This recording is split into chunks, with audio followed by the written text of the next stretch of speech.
What is going on, everybody? Welcome back to the very last weekly update of the 2017 NFL season. We got week 17 here.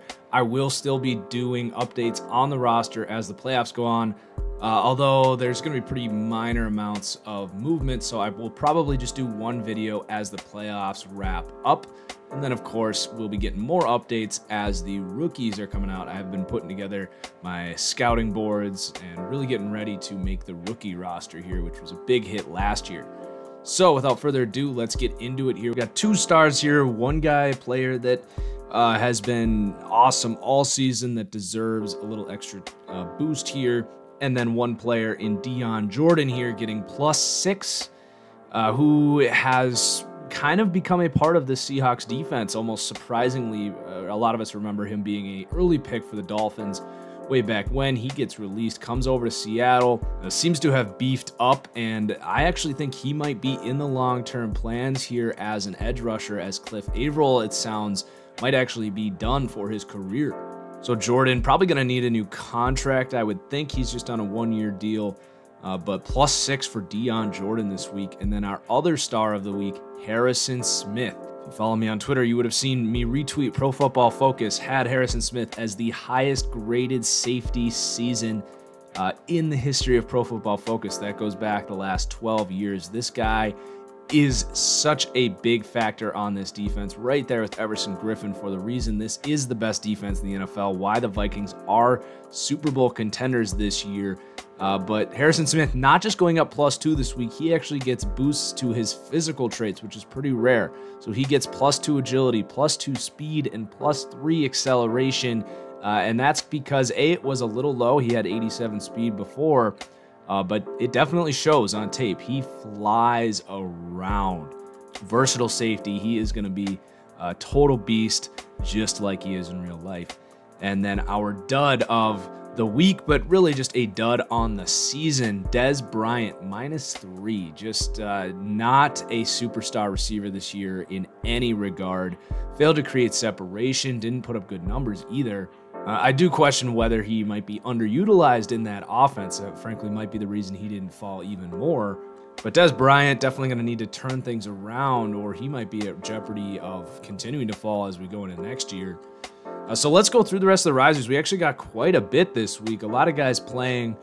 So for the Bills, we got Tre'Davious White moving up +1. He also gets +2 in man and zone coverage here. Don't need to say a whole lot about Tre'Davious White. He's been great all year with this secondary here.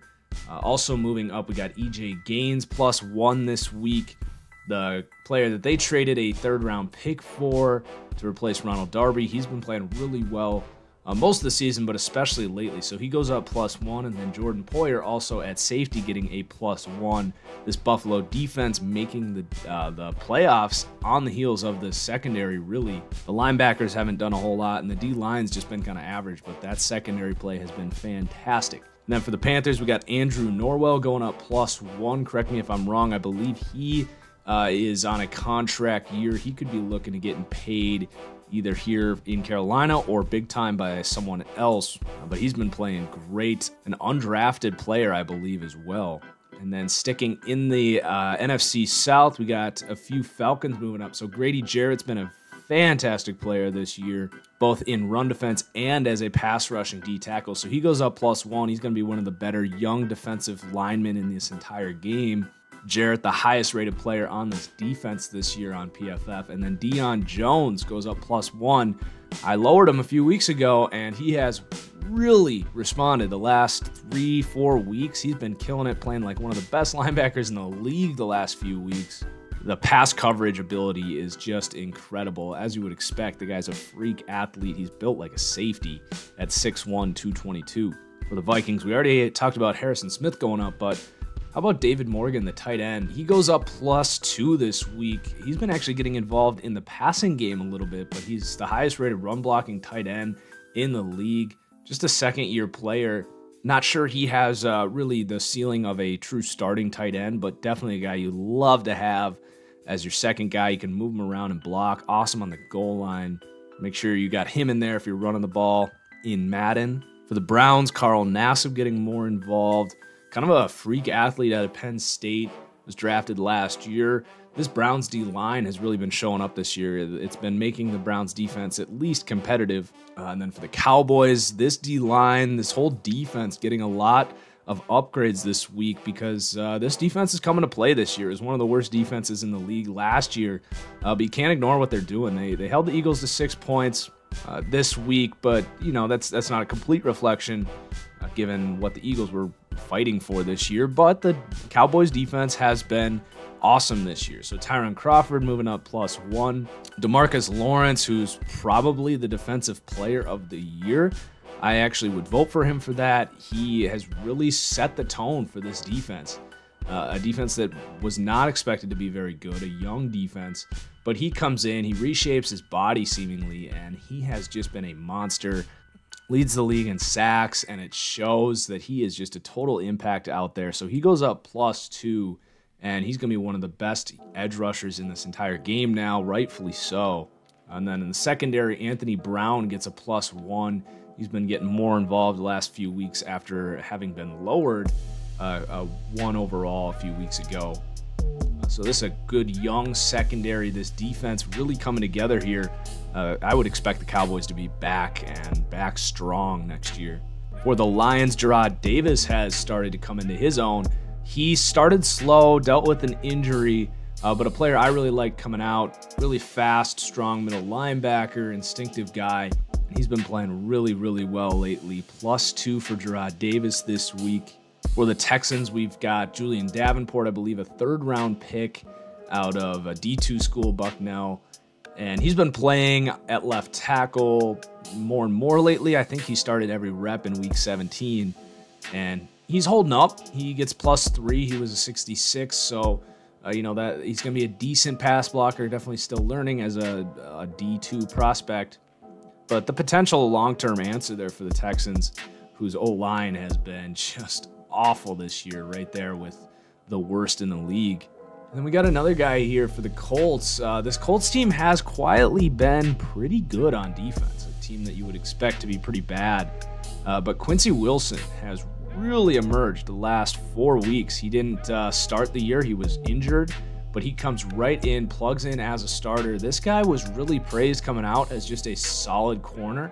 He fell in the draft because he didn't have that freak combine grade that some of those other guys that went before him did.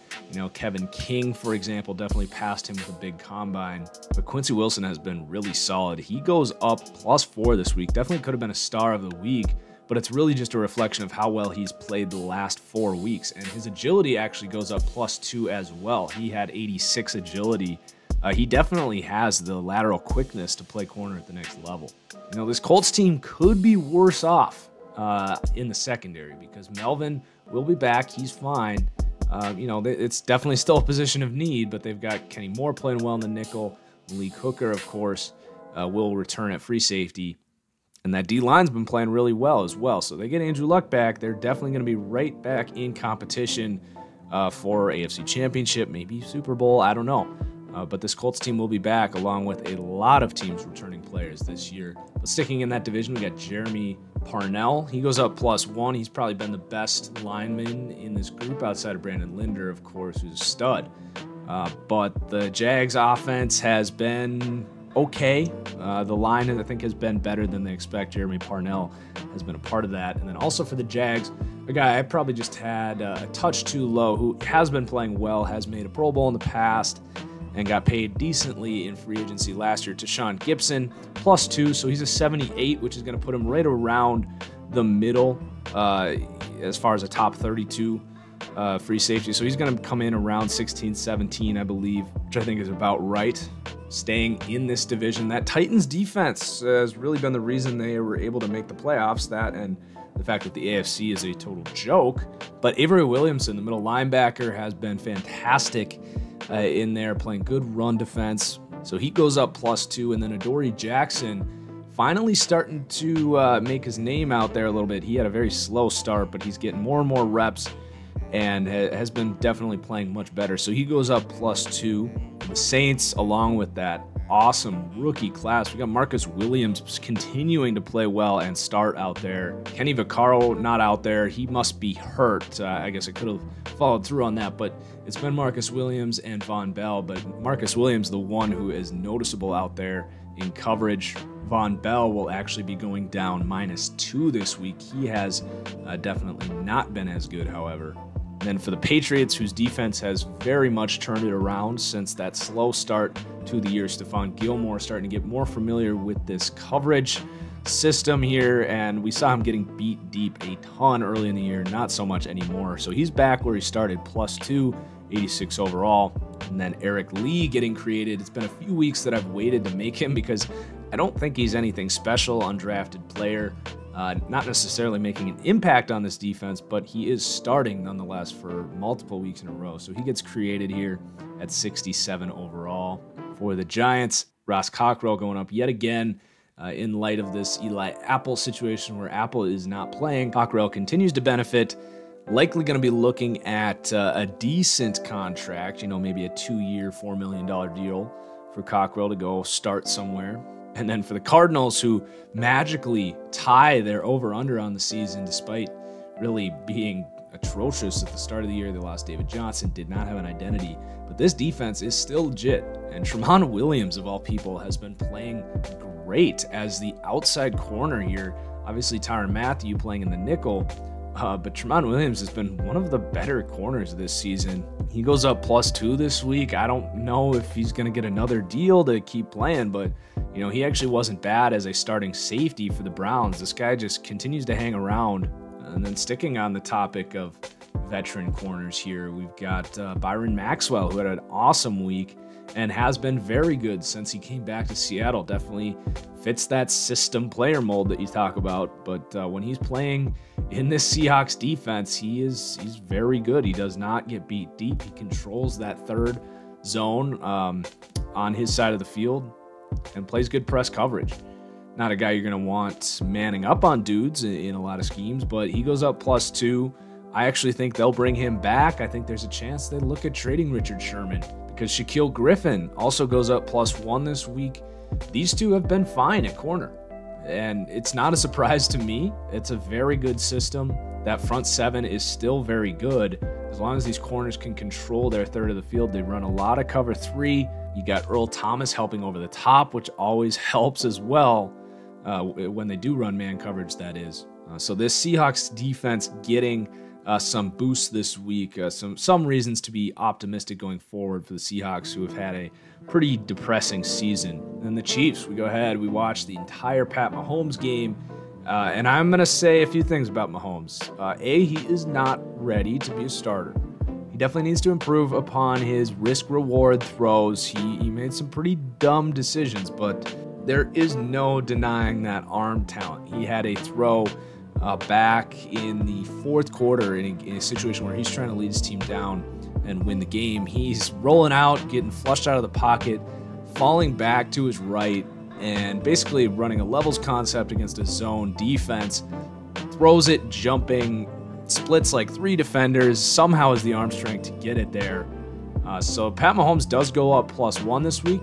His throw on the run goes from 87 to 95. That's how much I believe in that arm talent, but I don't think he should start next year. I think it should be Alex Smith another year, and that is the ideal situation for a guy like Pat Mahomes, who is so sporadic. Let him learn, let him watch Alex Smith, who's one of the best decision makers in the game. And I have no doubt that Pat Mahomes is going to be an elite quarterback, but they have to be patient. I think it would be a huge mistake to bring him in, start him. I just don't know how quickly he's going to be able to fix that if he's in there starting. I think watching Alex Smith specifically is a great situation for Mahomes because he will eventually get that healthy balance of, okay, I need to be conservative on certain situations and I can be a gunslinger on others. Aaron Rodgers type of potential here for Pat Mahomes. A long way to go, but +1 this week, getting his first start. For the Bucks, Chris Godwin goes up +1, Offensive Player of the Week in the NFC. You gotta wonder if he should have been playing more this year because every time he gets on the field, he seems to be making plays. I have him in a fantasy dynasty league. I am very excited about it. I wish Jameis Winston would figure some things out, but I think Chris Godwin's going to be a stud. I had him as the second best receiver in this class coming out, if you go back and look at that. Definitely a guy that I think should have been on the field more. I thought we should have seen more 3-wide sets with Godwin, Jackson, and Evans. Maybe we'll see that next year. It seems like Dirk Cutter's coming back again. I think that's a big mistake between Dirk Cutter and Mike Mularkey in Tennessee. I don't know how you bring those guys back. Just holding back the entire team, in my opinion. But it's time to move on to the fallers as we're on this dreary tone. For the Bills, whose secondary had gone up earlier in this video, at outside linebacker, really overlooked how bad Lorenzo Alexander has been. Really not a surprise either. I mean, a guy who broke out as a veteran, was actually pretty good last year as well. But 34 years old, potentially playing out of scheme now. It's just not quite been there for Lorenzo. So he goes down -7, so the biggest faller of the week there. For the Browns, Corey Coleman has not been able to put it together. He goes down -1. Definitely not helping himself and the rest of the Big 12 receivers, as I have a pretty big stereotype against Big 12 receivers. I don't like Big 12 football. I think it's high school. I think it's bad defense, just spread offenses. There are very few examples of Big 12 receivers panning out. There are more busts than good players. You know, Kendall Wright, Tavon Austin, I believe, was Big 12 when he came out. But anyway, let's move on. Kevin Johnson has been really struggling there for the Texans. He comes down -1. He does have quick development in this game. I am going to be making a video about all of the players that I actually go in and manually change their development in franchise modes because, as you can see here, EA doesn't let me edit that. Just add it to the list of things that EA needs to improve upon. Probably another video coming there too, things to improve in franchise mode. But moving on to the Titans, Marcus Mariota goes down 1. Really, really disappointing for a lot of people this year. If you go back and watch my Titans deep dive, however, I was pretty much spot on. The scheme is terrible. The coaching not helping him out, but I think he just hasn't really developed as a pro quarterback. He doesn't use his feet when he should. He loves his checkdowns, doesn't know risk reward. Really a lot of flaws in Marcus Mariota's game, and that's why I'm so anti-Mike Mularkey. The guy is not a quarterback's guy. He comes in and wants to be this ground and pound run team. Why? Marcus Mariota has an awesome ceiling. I still think there's a future for Marcus Mariota. Unfortunately, it looks like the Titans are going to keep Mike Mularkey, and sneaking into the playoffs because of a terrible AFC might actually be a curse for this Titans team. If Mike Mularkey comes in and gets a playoff appearance on his record, I'll stand by this. Mike Mularkey is a bottom 3 coach in the NFL. And along with that, Corey Davis -1, just not being used. Still a big believer in Corey Davis, just like I am with Mariota. I loved Corey Davis coming out, had him as the #1 receiver. I think things are going to turn around, but for now, it's just not there. And while we are on this topic of bad coaching and quarterbacks not developing, Jameis Winston, -2, so even worse than Mariota. He is really not just not developing, regressing, rather. I really feel like I'm watching Jay Cutler when I watch Jameis Winston play football. Granted, he has a better mentality and approach when he does throw those back-breaking interceptions. The team's going to still rally a little bit when he does, but up to that point, it's the same player. Not very good anticipation in any regards, and then does just make those critical mistakes that you just shake your head and say, what the hell are you doing?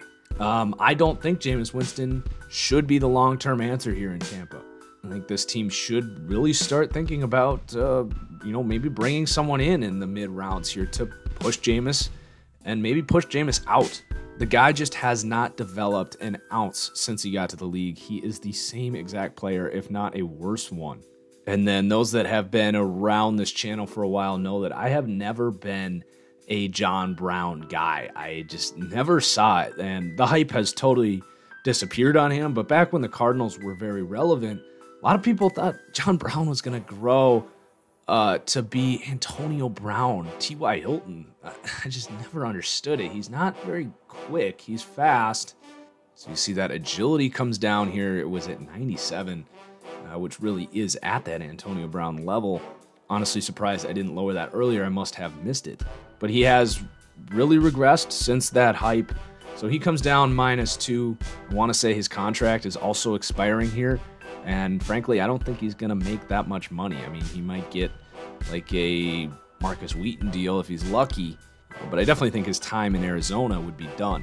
And then just the two guys that, kind of pains me to talk about, but Cam Chancellor is going to come down 4 because of this injury talk. And this is kind of the hardest type of decisions that I have to make here, is when you get a guy who is such a good player, but is getting older, and then you hear that his career might be over because of this injury. It's kind of hard to know what to do.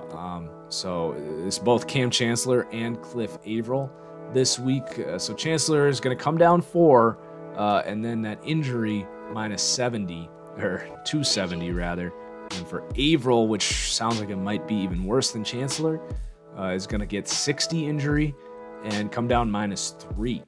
So I think the Seahawks are planning on, going forward as if they're not going to return, and anything they get back from them is just an added benefit.